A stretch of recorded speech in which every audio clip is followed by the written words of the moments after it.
Баршаңызға қайырлы күн. Сіздерге бүгін дара кәсіпкерліктің, яғни ИП-ның жабылғандығын, қайдан қалай көретінімізді көрсететін боламын.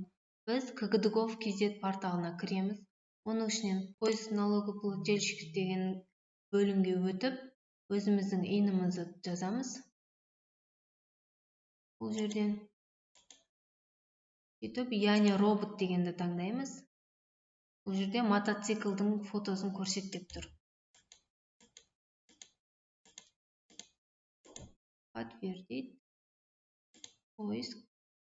Пожалуйста, подождите. Мінекей, біздің ИП-міздің ашылған және жабылған күнін көрсетіп тұр. 2017-де ашылып, 22-10-2022 жылы учеттан шыққандығы жайында мәлімет шығып тұр. Біз белгілі бір сұраған мекемелер үшін қағаз күйінде осылай шығарып берсек болады.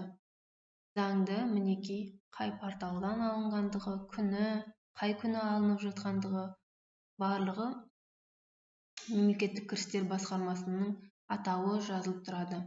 Тыңдағандарыңызға рахмет.